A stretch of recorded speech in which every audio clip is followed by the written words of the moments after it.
अब आज के इस ऑनलाइन सत्संग में इस चर्चा में मुख्य वक्ता के रूप में हमारे महेश प्रसाद लिमकादा जो कि अधर्जु हैं, दादा दुर्गापुर से जुड़े हुए हैं और दादा आकाशवाणी पटना के मशहूर लोक गायक कलाकार भी हैं। बहुत ही सौभाग्य हम लोग का है।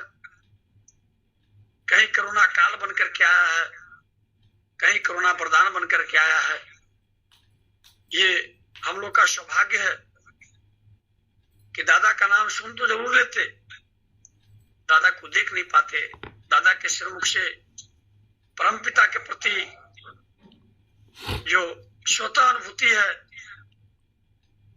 वो हम लोग सुन नहीं पाते। आज हम लोग का इससे ऑनलाइन सत्संग हम लोग के लिए एक ऐसा माध्यम बना है कि हमारे परमपिता के प्रति सबका अपना अपना स्वतः का अनुभूति है। आज हमारे बीच महेश दा अपना स्वतः अनुभूति अपने श्रीमुख से सुनाएंगे। दादा जय गुरु। जय गुरु दादा। जय गुरु दादा। दादा आवाज जा रही है क्लियर? जी जी बिल्कुल साफ है दादा जी। परम दयाल श्री श्री ठाकुर जगत जननी लखी स्वरूपी श्री श्री बर्मा परम पूज्य आचार्य देव श्री श्री बरदा वर्तमान आचार्य पुष्पा श्री श्री दादा बबाईदा चरणों में शत कोटि प्रणाम। ऑनलाइन उपस्थित सभी पंजाब प्राप्त कर्मी दादा दादा माँ बच्चों सबको यथा योग प्रणाम एवं जय गुरु निवेदन करता हूँ। आइए दयाल के चरणों में हमारे लिए बड़े सौभाग्य की बात है कि नालंदा नवादा से पूरा द्वारा आयोजित इस सत्संग में मुझे ठाकुर जी के बारे में जो मैंने जीवन में अनुभूति किया है उसको प्रस्तुत करने का मौका मिला है। मैं बहुत सौभाग्यशाली हूँ। मेरा घर पटना ही है, मैं मगध अंचल का ही रहने वाला हूँ और ये सत्संग मगध अंचल से ही आयोजित हो रहा है। मेरे लिए बड़े सौभाग्य की बात है। तो आइए कोई त्रुटि हो तो क्षमा करेंगे। हम लोग कितना सौभाग्यशाली है जो परम दयाल श्री श्री ठाकुर को पाए। शास्त्रों में वर्णित है कि जब 100 जन्मों की स्वीकृति होती है तब सदगुरु की दीक्षा होती है। तो हम लोग कितना भाग्यशाली है जो ठाकुर को पाए। इसलिए ठाकुर जी ने कहा है कि 1000 तुम लाख स्तुति करो, सब कुछ करो, अगर मेरा कहा नहीं मानोगे तो तुम्हें कोई लाभ नहीं होगा। ठाकुर जी का वाणी है कि ना कोरे जे पिते चाहे दुख को तारो पीछे रहा। जो बिना कुछ किए हुए पाने की आशा रखता है उसका दुख पीछे पीछे घूमता है। इसलिए दयाल का जो आदेश है, उनका जो बताया हुआ मार्ग है, उस मार्ग पर चलेंगे तभी हमें लाभ मिलेगा। ठाकुर जी बोले हैं कि स्कूल में नाम लिखाने से ही छात्र नहीं बोला जाता और दीक्षा लेने से ही शिष्य नहीं बोला जाता। करना पड़ेगा, इसलिए करके ही पाना कृपा होता है। ठाकुर जी ने स्पष्ट शब्द में कहा है कि तुम भ्रूण हत्या किए हो, मातृ हत्या किए हो, पितृ हत्या किए हो, गौ हत्या किए हो, ब्रह्म हत्या किए हो, जो कुछ तुम किए हो मेरी शरण में आओ, मैं सब मोचन कर दूंगा। लेकिन मेरे शरण में आकर के अब फिर वैसे ही कर्म करोगे तो तुम्हारा मैं भी नहीं। इसलिए ठाकुर जी ने स्पष्ट कहा है तो मेरी शरण में आ जा, सब मैं मोचन कर दूंगा। तो कितना सौभाग्यशाली है। ऐसा कोई अवतारी पुरुष आज तक इस शब्द को नहीं कहा कि जो तुम कर्म कुकर्म किए हो मैं मोचन कर दूंगा।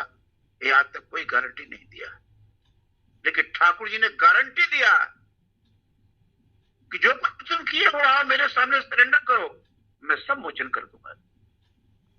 तो आज हम लोग कितने सौभाग्यशाली हैं कि परम दयाल श्री श्री ठाकुर को पाए। दयाल ठाकुर ये धरा धाम में आए हैं हम लोगों को बचाने के लिए और जीवन में कैसे बढ़ेंगे। बी एंड बिकमिंग, बचो और बढ़ो, अपने बचो दूसरों को बचाओ, इसको भी तुम धर्म समझो। तो ठाकुर जी आए हैं हम लोग को बचाने के लिए। एक विदेशी आके ठाकुर जी से कहा था कि त्रेता में राम आए थे रावण को मारने के लिए और द्वापर में कृष्ण आए थे कंस को मारने के लिए, आप इस बार किसको मारने के लिए आए? ठाकुर जी ने कहा उस समय रावण एक था, कंस एक था, मार दिया, शेष हो गया। अभी तो घर घर में रावण है, घर घर में कंस है, मैं कितने को मारूंगा? रावण से राम बनाने और कंस से कृष्ण बनाने आया। इसलिए ठाकुर जी देवघर में मनुष्य बनाने का कारखाना खोले। कैसे खांटी मनुष्य बन सकता है, कैसे उसके दिल दिमाग को चेंज किया जा सकता है, उसकी प्रवृत्ति को चेंज किया जा सकता है, ये मानुष बनाने का कारखाना खोले ठाकुर जी। तो आज हम लोग बड़े ही सौभाग्यशाली हैं जो प्रभु को पाए। ठाकुर जी भी कहे कि सिर्फ चरण पूजा करने से तुमको लाभ नहीं होगा, चरण छोड़ के चलन पूजा करना होगा। संसार में कैसे चलना है ये ठाकुर जी ने जो बताया है उसके अनुसार चलेंगे तब हमें लाभ होगा। इसलिए ठाकुर जी ने बहुत कुछ हमें जीवन में दिया है। एक बार ठाकुर जी सत्संग कर रहे थे और एकदम चौवा पर खड़ा हो गया, बहुत दूर देखने लगे और देखते देखते उनकी आंख से झरझर आंसू गिरने लगा। भक्त बोले ठाकुर हम लोगों से गलती हुआ है, ठाकुर आपके आंख से आंसू आ रहा है। ठाकुर जी बोले कि मैं देख रहा हूं पूरा विश्व रक्त रंजित है, पूरे पृथ्वी पर नर मुंड पड़ा हुआ है, कहां मैं पैर रखूंगा, मैं यही सोच रहा हूं। बहुत दुर्दिन आ रहा है, तुम कील के धर को रखो। लोग समझान की माने क्या होता है, ऋतिक देवता स्पष्ट करके बताए। जहां देहात में जो गेहूं पीसा जाता है तो चक्की होता है, बीच में क्या होता है, कील होता है। कील को केंद्र करके चक्की ऐसे घूमता है। तो आपने देखा होगा बहुत सा अनाज है जो कील को पकड़ के रखता है, जो कील से सटे हुए रहता है वो बच जाता है और कील को छोड़ के दूर जो चला गया वो पिसा गया। तो कील अर्थात गॉड से श्री ठाकुर। तो ठाकुर से हम जितना अटैच रहेंगे उतना जीवन मेरा सुरक्षित रहे, और जिस दिन डिटैच हो जाएंगे फिर मुश्किल है। इसलिए ठाकुर जी ने कहा कि हमेशा नाम ध्यान जजन जाजन इष्टवृत्ति करो। लोग कहते हैं ध्यान करने से क्या लाभ होता है, मैं आपको बताता हूं जो मैंने सत्संग में जो सुना है।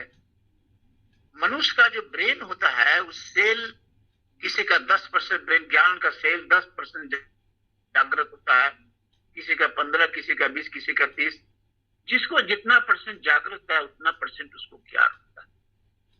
तो अब नाम ध्यान जब करते हैं तो ये तीसरा नेत्र यहाँ जो चक्षु यहाँ जो है एक प्रेशर पड़ता है। ठाकुर का फोटो को ध्यान करके और नाम जब करते हैं तो एक प्रेशर पड़ता है यहाँ पर ब्रेन पर, और जो सुषुप्त अवस्था में जो सेल है वो जागृत हो जाता है और ज्ञान की वृद्धि होने लगता है। जो जितना नाम ध्यान करेगा उसको ज्ञान की वृद्धि होगा। एज फॉर एग्जाम्पल मैं आपको बताऊं कि बिहार के बोध गया में एक पीपल वृक्ष के नीचे महात्मा बुद्ध ने वही नाम ध्यान जो किया था, उनका 100% ब्रेन का सेल जग गया और वो पूरे विश्व ब्रह्मांड के मालिक हुए अवतारी है। तो ठाकुर जी ने कहा है कि नियम मत चलने से सब कुछ प्राप्त होता है, बेनियम चलोगे लाभ नहीं होगा। इसलिए ठाकुर जी ने कहा कि बहुत बुरा दिन आ रहा है, तुम कील के धर को रखो। आज जो देखे कोरोना वायरस और क्या क्या महामारी आ रहा है, ये क्या है? ये सब वही महामारी, वही प्रलय का वही सीन है सब। तो जो ठाकुर को पकड़ के रखेगा, उनसे जो अटैच रहेगा वो बचेगा। बहुत लोग कहते हैं कि ठाकुर की दीक्षा लेने से क्या लाभ होगा। मैं छोटा सा एग्जाम्पल बताता हूँ। Thakur ji full filler the best. आपने टीवी पर बहुत से बाबा को देखा होगा, सदगुरु को, लेकिन हम ठाकुर को ही क्यों पकड़ेंगे? Thakur ji are the best, सर्व समस्या समाधानकारी। Thakur ji a great scientist, a great teacher, a great musician, मतलब ऑल साइड ऑफ जानने वाले ठाकुर जी हैं। इसलिए ठाकुर जी को फुल फिलर कहा जाता है। तो ठाकुर को पकड़ने से क्या लाभ होगा, गुरु दीक्षा प्राप्त करने से क्या लाभ होता है, मैं आपको छोटा सा एक मिसाल बताता हूँ। एक ब्राह्मण भिक्षाटन करने के लिए वो किसी के दरवाजे पर गया तो देखा कि वहां तोता जो होता है, जो टिया पाखी बंगला में कहते हैं, तोता जो है पिंजरे में कैद है और वहां टंगा हुआ उसके दरवाजे पर। जैसे वो ब्राह्मण गया तो बोलता है सीताराम सीताराम सीताराम सीताराम। वो ब्राह्मण ने कहा तुम कैसा सीताराम बोल रहे हो कि तुम पिंजरे में कैद हो, तुमको तो मुक्ति मिल जानी चाहिए राम राम कहने से। तो कैसे मुक्ति होगा? बोले सदगुरु की दीक्षा लेकर जब तुम राम राम बोलोगे तब जाके तुमको मुक्ति मिलेगी, तो हमको दीक्षा दीजिए। उस ब्राह्मण ने दीक्षा दिया और युक्ति बता दिया कैसे तुम्हारी मुक्ति होगी। जब मालिक तुमको आएगा पिंजरा गेट खोल करके या उसको दाना डालने के लिए, तो तुम क्या करना कि टैंक ऊपर करके उलट जाना कि मैं मर गया, ऐसा शोक कर देना। जैसे मालिक आया ठीक वैसे ही किया, टांग ऊपर करके ऐसे उलट गया। मालिक ने कहा जा जा जा, मेरा तोता तो मारा गया, मेरा सुगा जो है मारा गया पक्षी जो। तो हिंदू धर्म में लोग मरने वक्त में गंगा जल मुंह में डालते हैं। तो सोचा कि चलो गंगा जल डाल देते हैं। वो गया डाल लाने के लिए, गंगा जल मौका मिल गया, फिर से उड़ गया वो। ये युक्ति कहाँ से मिला? सदगुरु से मिला। सदगुरु पावे भेद बतावे, ज्ञान करे उपदेश, और कोयला का मैला तब छूटे जब आग करे प्रवेश। कबीर ने ऐसी युक्ति बताई है। कोयला का रंग काला होता है, जब वो अग्नि प्रवेश कर जाता है तो देखे होंगे आप, सफेद हो जाता है उसका राख पे। वैसे गुरु भक्ति करनी चाहिए। इसलिए ठाकुर जी ये धरा धाम में आए हम लोगों को बचाने के लिए। बहुत से लोग कहते हैं कि ठाकुर जी के पास बड़ा बड़ा लोग जाता है, वो उसी से ठाकुर जी मिलते हैं। मैं आपको जो घटना बताता हूँ कि ठाकुर जी सबको प्यार करते हैं।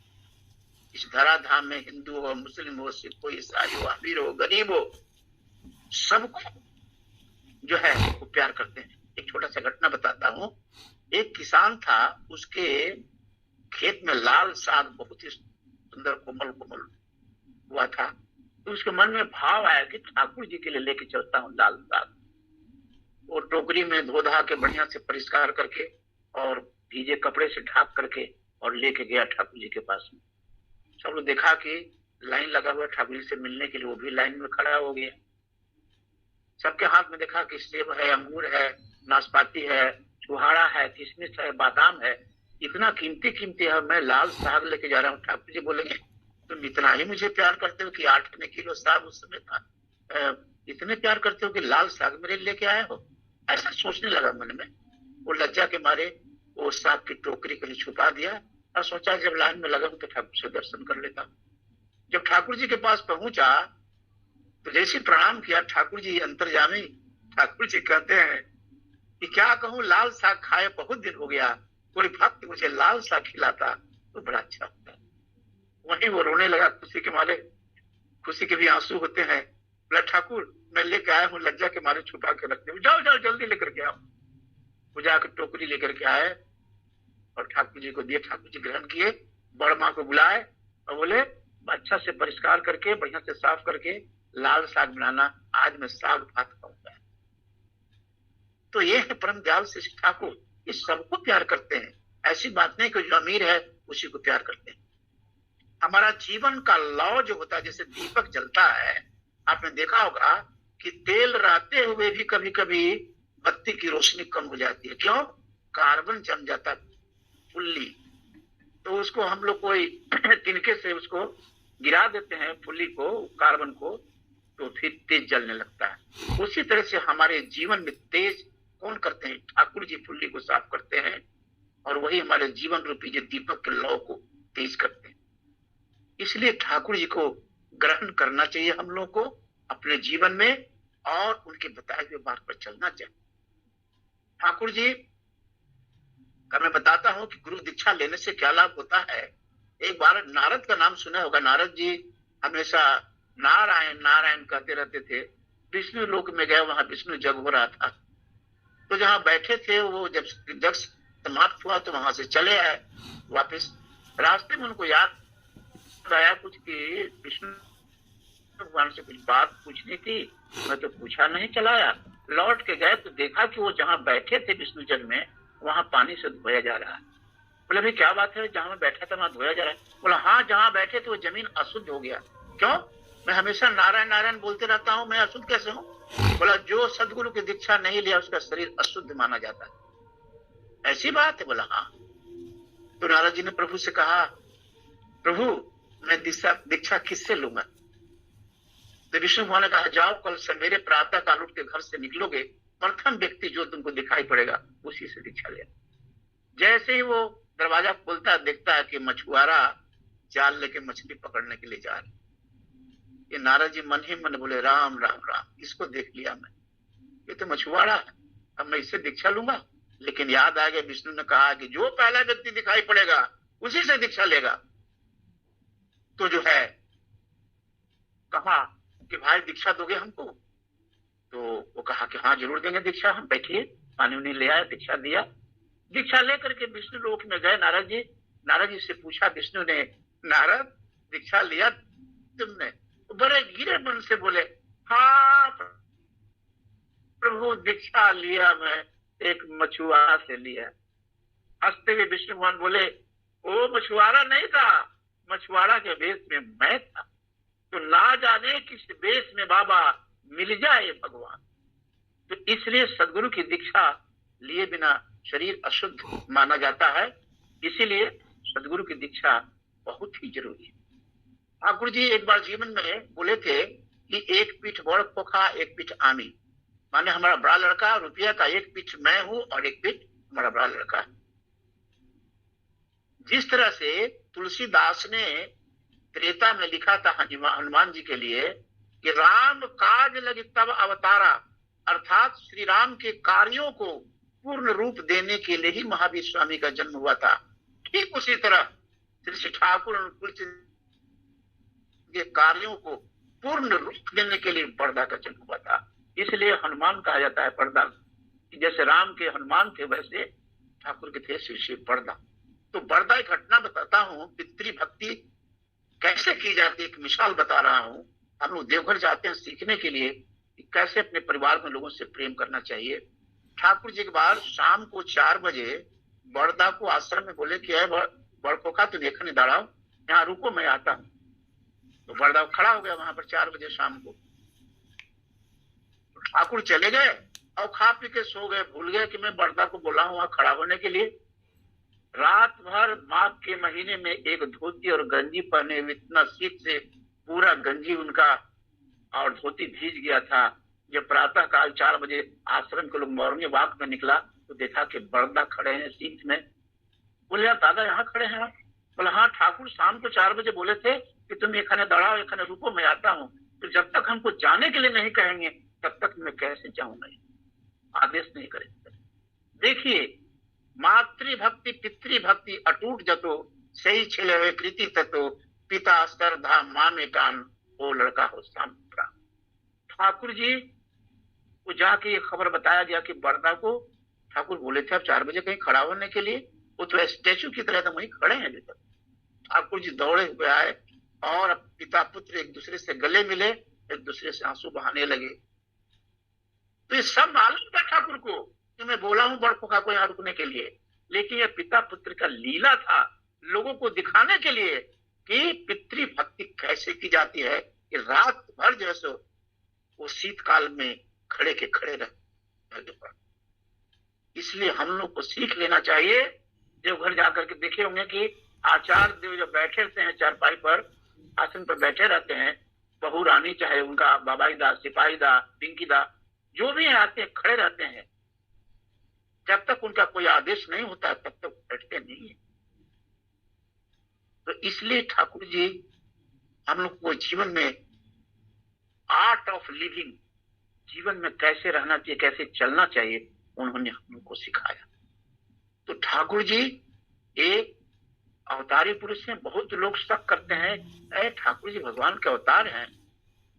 मैं एक छोटा घटना बताता हूँ कि इनके पर्सनल चिकित्सक थे आपको प्यारी नंदिता। ठाकुर जी दोपहर में 1:30 बजे खाना खा के सोए हुए थे। प्यारीदा उनका चरण दबा रहे थे। उनके मन में ऐसा भाव आ गया कि ठाकुर सब भगवान के अवतार कहते हैं, सही में ठाकुर जी भगवान के अवतार है कि नहीं? मन में द्वंद छिड़ गया।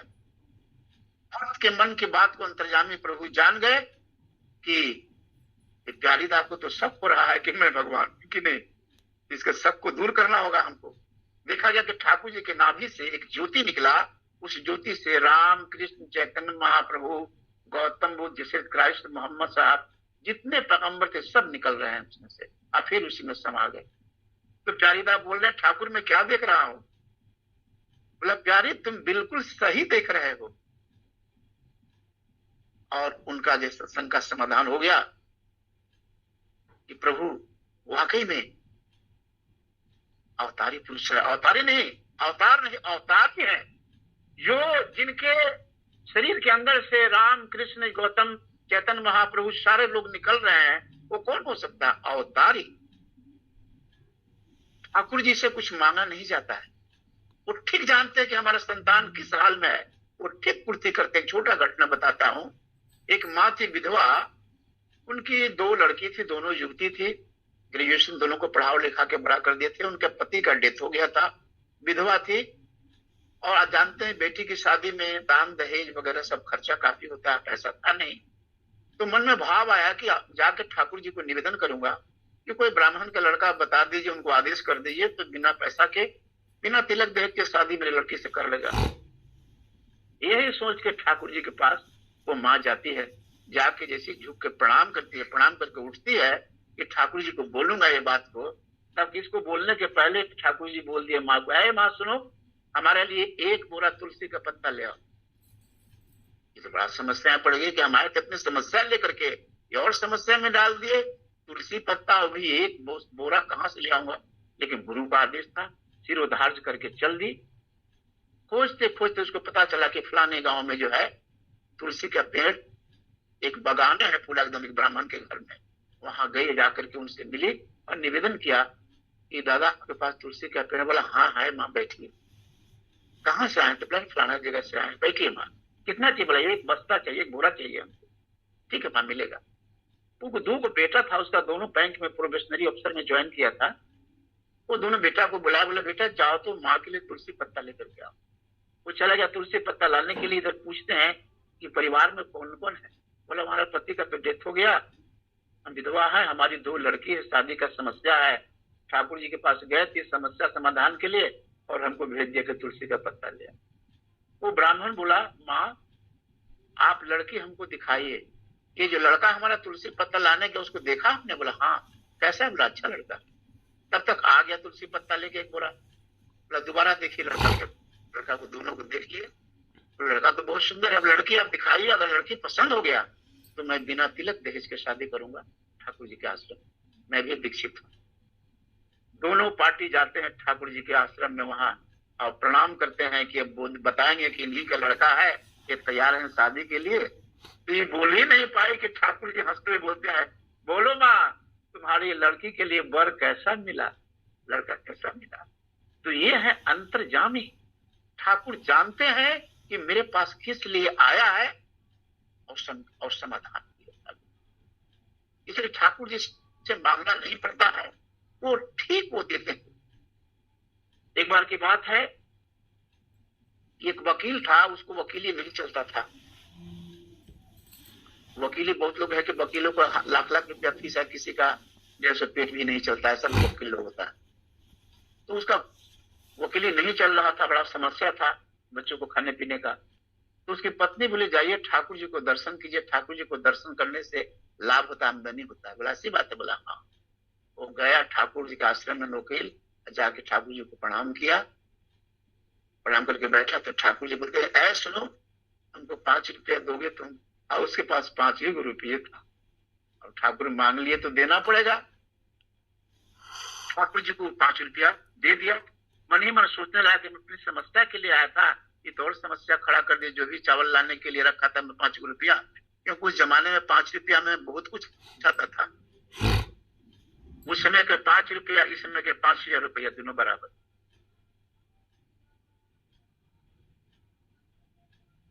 तो ठाकुर जी को दे दिया, क्या करे। वापिस लौट के घर गया प्रणाम के। पत्नी ठाकुर जी से मिले? हाँ मिले। क्या मिले? क्या ले गया? तो मेरे से ही ले लिए हो। उनकी पत्नी बोले, सुनिए, ठाकुर जी का दिया वो कहीं जाता नहीं है। ठाकुर जी कहते हैं कि जो मुझे 1 पैसा देता है, जब तक 100 पैसा नहीं देता हूँ मुझे नहीं आता। इसलिए जरूर आपको लाभ होगा। जब ठाकुर जी मान लिए हैं तो माने में कोई लीला है जरूर। वो दूसरा दिन गया कोर्ट में, तो जीवन में कभी इनकम नहीं हुआ था। 10,000 रुपया उसको इनकम बस सस्ती जमाने में। बड़े खुशी खुशी मन से घर में आया, पत्नी को बुला रहे, सुनो देखो मिठाई लाए, मिठाई खाओ। बोला क्या बात है, मिठाई लाए हैं? अरे आज बहुत आमदनी हुआ है, 10,000 रुपया मिला। तो पत्नी बोली, देखा हमने कहा ना, ठाकुर जी को दर्शन करने से लाभ होता है। तो दूसरा दिन वो फिर वो गया ठाकुर जी के पास कि ठाकुर जी मांगे तो फिर पैसा देंगे। ठाकुर जी बोला, तो सलाह तुम्हारे डेली चाहिए में की, तुम्हारा अभाव छिलो, तुम्हारा अभाव था इसलिए तुमको दिया मैं। तो ये है परम दयाल श्री ठाकुर। ठाकुर देते हैं। मैं एक चीज आपको बताऊं, इंपॉर्टेंट बात, आप लोग कभी भी घर से अगर बाहर निकलते हैं तो ठाकुर जी के फोटो को देख के जाइए, प्रणाम करके जाइए, सुरक्षित रहेंगे। ये मैंने सुना है और ये पाया भी है बात को, घटना सत्य, कि ठाकुर जी को जो दर्शन करके जाता है वो कोई दुर्घटना होता भी तो बच जाता है। इसलिए कभी भी घर से बाहर आप जाएंगे तो ठाकुर को प्रणाम करके जरूर निकलिएगा, ठाकुर को दर्शन करके जरूर जाइए। देखिए, कछुआ समुद्र में रहता है, उसका ध्यान कहाँ रहता है? रेत पर, जहां उसका बच्चा है। उसी तरह से ठाकुर जी पूरे विश्व में उनका जो संतान है सब उनका ही संतान है।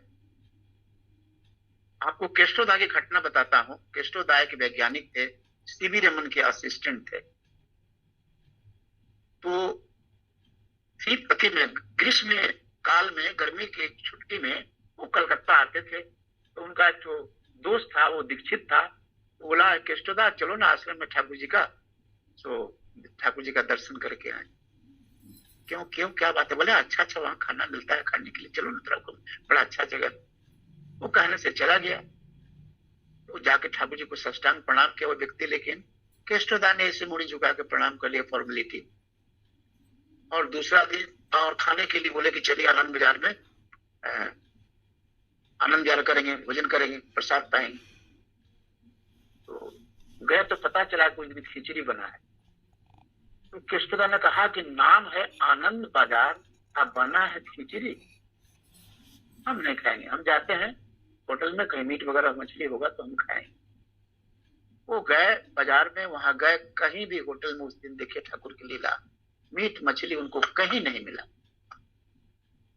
लौट के आए तो ठाकुर जी के पास में, तो वो उनका जो दोस्त था बोले, केष्टो खाया तुमने कुछ? बोले नहीं भाई, कुछ नहीं मिला मेरे को, तो आज तो कहीं नहीं मिला, चलो आज हम तुम्हारे आश्रम के हम खिचड़ी ही खाते। वो जहाँ खिचड़ी खाए, बोला कि जीवन में ऐसा खिचड़ी कभी नहीं खाया था, इतना टेस्टफुल लगा मेरे को। ठाकुर जी के पास में आए, आके प्रणाम फिर किए, किसी तरह रेस्ट किए। और दूसरा दिन सुबह में वो बोला कि हम जा रहे हैं, हमारा काम है, दर्शन कर लिए, हम जा रहे हैं। तो उनका साथी ने कहा कि ठाकुर जी के पास आने पर उनसे इजाजत लेके जाना पड़ता है, ठाकुर से आशीर्वाद दीजिए तब चलेंगे। बोला जाना हमको है, आशीर्वाद उनसे लेंगे, आशीर्वाद किस बात का, हमारा काम है, हम जाएंगे। वो बात को नहीं माना, केष्टोदा चला गया। केष्टोदा जैसे ही ट्रेन में सवार होता है और ट्रेन खुलती है तो एक आवाज आता है, केष्टो तुम चले आओ मत जाओ, केष्टो तुम चले आओ मत जाओ। इको हो रहा है आवाज। तो केष्टोदा सोच रहा है कि ठाकुर जी मेरे को बुला रहे हैं, क्या बात है? बोला नहीं नहीं, ऐसी भ्रम हो रहा होगा, बुला नहीं रहे।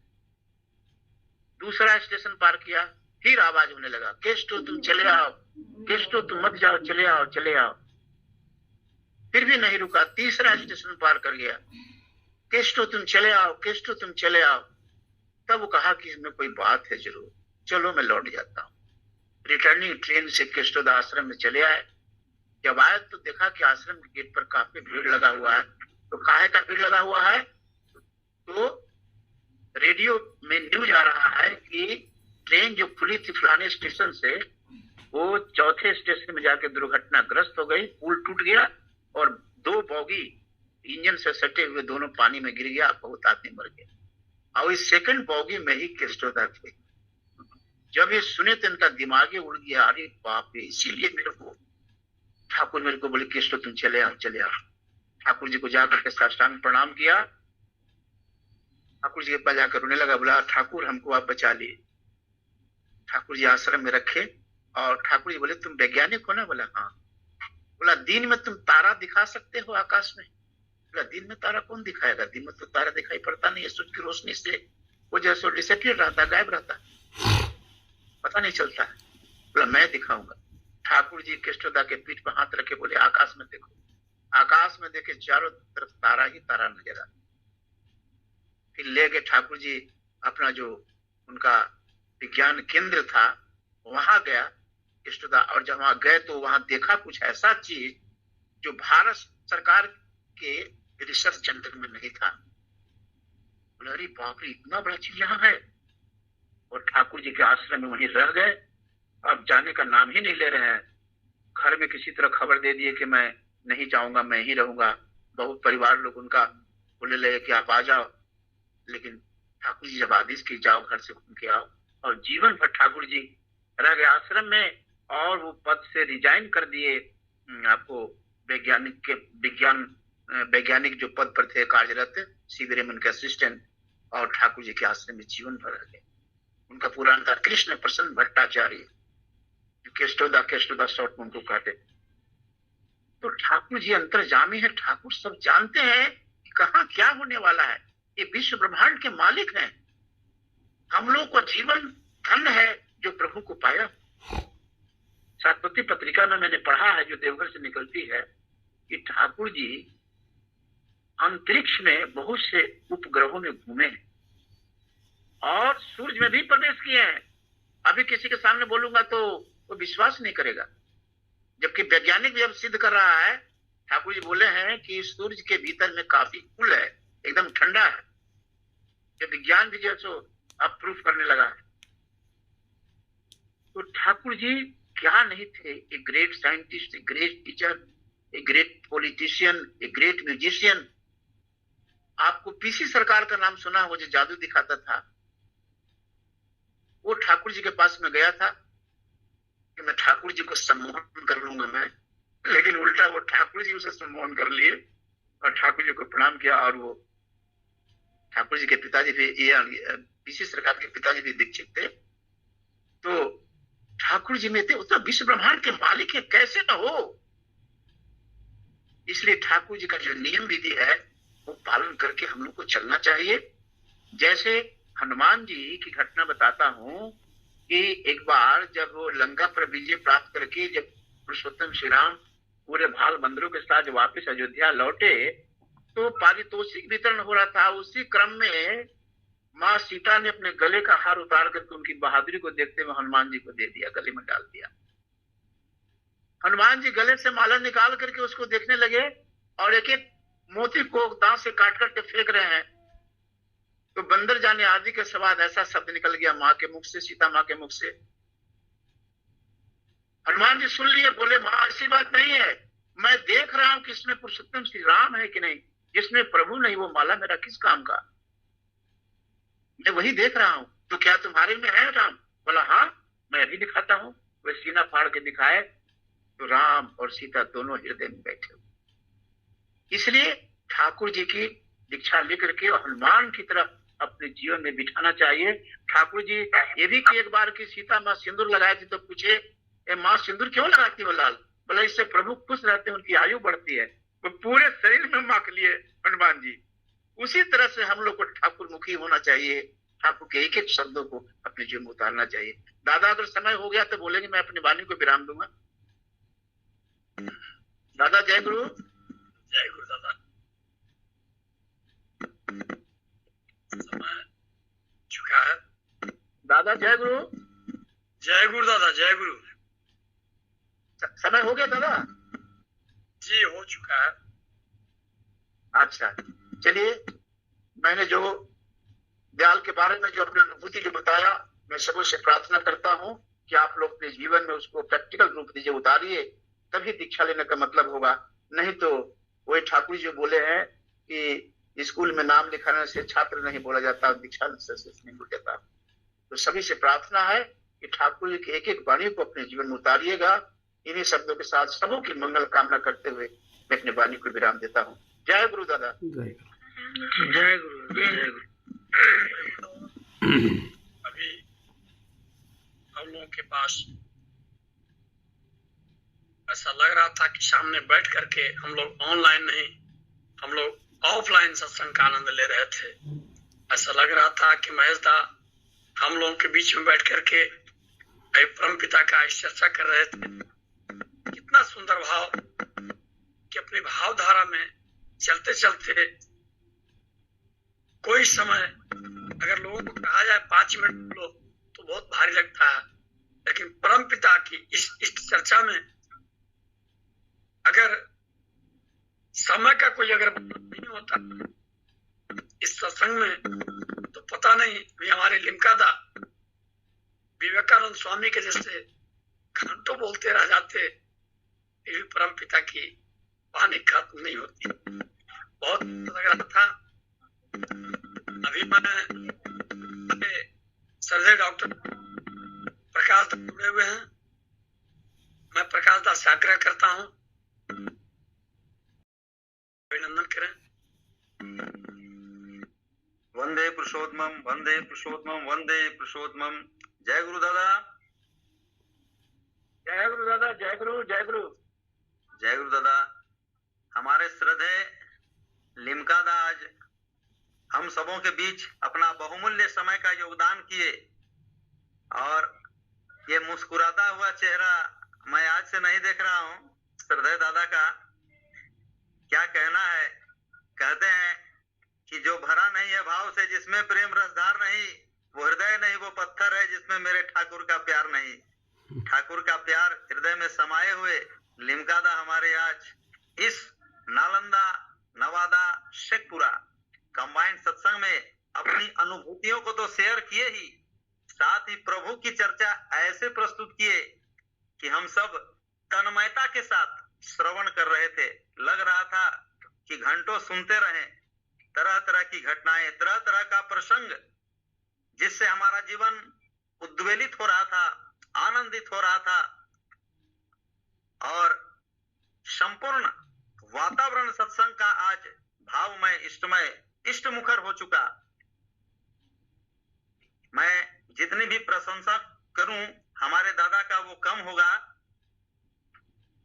और हम लोग चाहेंगे कि दादा इसी तरह से बीच बीच में हम लोगों का पथ प्रदर्शन करते रहें, परम पिता की भावधाराओं से हमें ओत प्रोत करते रहें, हम सबों को अनुग्रहित करते रहें, हम कृतार्थ होते रहें, परम पिता के भावधाराओं को श्रीमुख से प्रस्तुत कर हमें उद्बुद्ध करते रहें।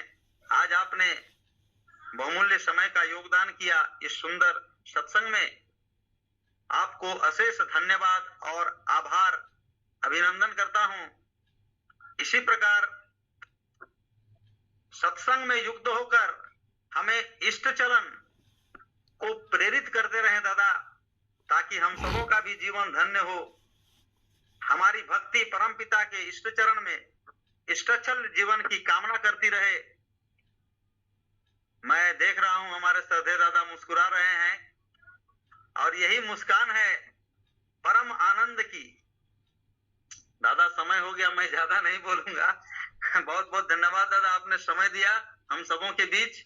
सभी नालंदा नवादा शेखपुरा वासी इस सत्संग में जुड़े हुए सबों की ओर से हार्दिक अभिनंदन और अशेष धन्यवाद ज्ञापन करते हुए आपको रानंदित जय गुरु करता हूं। जय गुरु दादा।